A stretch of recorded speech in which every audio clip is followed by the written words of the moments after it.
Healing as the Lost Child, Becoming Visible to Yourself. Welcome back. I'm Adeline Atlas, 11 times published author, and this is the Family Roles series. Today's video is the final chapter in the Lost Child arc, a series that has taken us through the formation, signs, consequences, and family dynamics surrounding the most invisible role in the narcissistic family system. But this video is different, because it's not about the past, it's about what comes next. This video is titled, Healing as the Lost Child, Becoming Visible to Yourself, and that phrase, to yourself, matters. Because the most critical part of this healing process isn't being seen by your parents, your siblings, or even your partner. It's learning how to see yourself after a lifetime of being structurally unseen. That is where identity begins. And that's what we're going to build, piece by piece, in this video. Let's begin with a simple but powerful concept. You cannot heal what you still feel obligated to deny. The first task of the lost child in healing is to admit what happened, not in vague, poetic terms, in plain, grounded language. I was emotionally neglected. I was invisible in my own home. I learned to survive by suppressing who I was. These aren't dramatic statements, they're reality statements. And reality is the foundation of recovery. You cannot build selfhood on top of denial. But this can be incredibly hard for the lost child, because you weren't screamed at, you weren't beaten, you weren't explicitly told you were nothing, you were just forgotten. And that absence tricks the mind into minimizing the pain. It wasn't that bad. I didn't get hit. Other people had it worse. This comparison mindset delays healing indefinitely. So the first step is full acknowledgement. Not comparison, not justification, just clear, clean, emotional truth. You were not seen, and it changed you. Once you've named what happened, the next task is to rebuild the core capacities that neglect prevented. These are not abstract, they are specific and learnable. And we're going to walk through 5 of them: emotional presence, voice development, boundary clarity, identity formation, and safe relational repair. 1.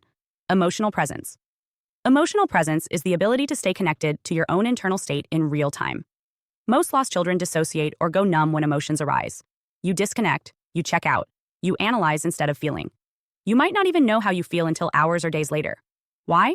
Because emotional neglect taught you that feelings had no audience, no response, no place. To heal, you must relearn how to feel in the moment. This begins by tracking sensation. You don't start with deep catharsis. You start with noticing. Where is tension in your body? What are the physical sensations of stress, safety, excitement, or fear? Start naming them. Not interpreting, just naming. I feel heat in my chest. There's tightness in my jaw. My hands are cold. Emotional literacy begins here at the sensory level.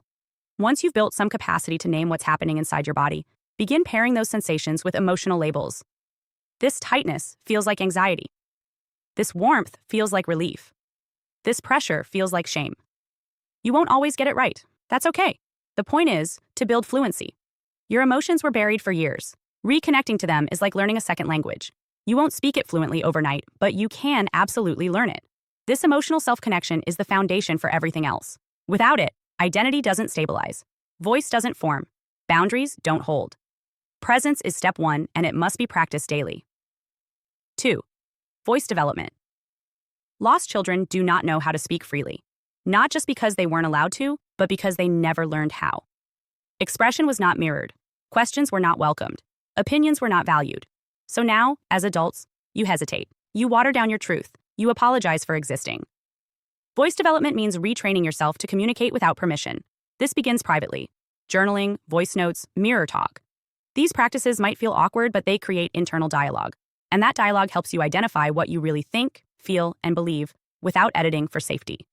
From there, you move into low-risk external expression. This might mean commenting in a group you normally stay silent in, asking for clarification when you don't understand something, saying no when you mean no, or even just sharing your opinion before someone else asks for it. These are micro acts of reclamation. Every time you speak your truth, without censoring it to preserve someone else's comfort, you dismantle the silence that was forced onto you. One of the biggest myths lost children carry is that their words are disruptive. That speaking truth makes you selfish, dramatic, or dangerous. That's not reality, that's family training. And the only way to undo it is to prove, through experience, that your voice can exist without violence, that your truth can be spoken without the world collapsing. 3. Boundary. Clarity. Boundaries are not just external limits, they are expressions of internal self-recognition. When you say, "That's not okay," or "I don't have the capacity for that right now," or "I'm not available for that kind of relationship," you are asserting your selfhood. Lost children struggle with this because their needs were never acknowledged and their personhood was never mirrored. So the boundary work must start with internal boundaries. That means tracking when you override your own intuition, when you say yes but feel no, when you comfort someone who just harmed you, when you explain yourself to someone who doesn't actually care. Every time you notice that pattern, pause. You don't have to reverse it immediately, but you do have to name it. That was a moment where I abandoned myself. From there, you move into building what's called a boundary inventory. Write down what behaviors make you feel safe and what behaviors make you feel erased, what dynamics you want to allow and what you want to avoid. Who do you feel energized around? Who leaves you confused? This inventory becomes the blueprint for what boundaries you need to install. And then the real work begins. Enforcing them. At first, this will feel like violence, like betrayal, like you're being too much. But what's actually happening is that you're rewiring your nervous system. You're proving to your body that protection is possible, that you don't have to tolerate silence, disrespect, or dismissal just to feel safe. Boundaries don't destroy relationships. They reveal who's safe enough to stay in them. 4. Identity formation. If you were the lost child, your identity wasn't developed, it was deferred. You learned to shape yourself around the absence of reflection. You became what others needed you to be. And that means you may have reached adulthood with no real sense of self. This doesn't mean you're broken. It means your self was never mirrored. And now you get to build it. Identity is not a mystery, it's a process. You build it by observing yourself. What do you like when no one else is watching? What values do you hold even when they're inconvenient? What does home feel like in your body? What irritates you irrationally, and why? All of these questions are part of identity work. You also build identity through experimentation. Try things, test preferences, change your mind, take up space. Identity isn't about having all the answers, it's about giving yourself the freedom to explore. Many lost children never allow themselves this freedom because choice feels risky. But that's the legacy of neglect, not a truth about you. And it must be challenged. Identity also requires ownership. That means letting go of the shame that says you're not allowed to matter, that you're only lovable if you're invisible, that you're safest when you're small. These are the rules you inherited, not the reality you have to live by. Your identity is not who they trained you to be. It's who you uncover when the silence is broken. 5. Relational repair. The final step in healing the lost child role is relational. You cannot heal in isolation. You can't fix invisibility by staying invisible. You must form connections where you are fully seen, not idealized, not projected onto, not tolerated, but seen. This means building relationships with people who value honesty, emotional depth, mutuality, and repair. It doesn't mean finding perfect people.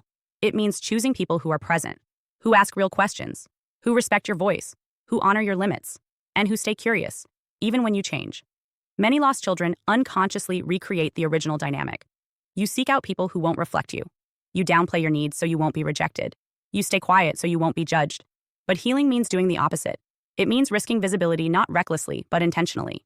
You choose spaces that reward truth, people who don't punish expression, dynamics where your presence makes a difference. And most importantly, it means becoming someone who sees yourself clearly even when others don't. Final reflections. If you've made it through this entire Lost Child series, here's what I want you to understand. You are not defective. You are not inherently invisible.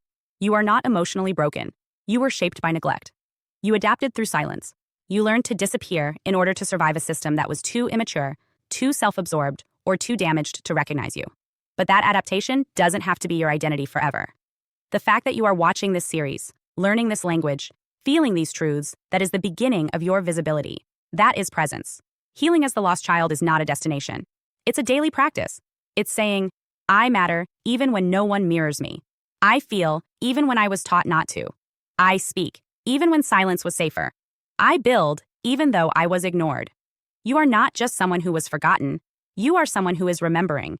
And that is where everything changes.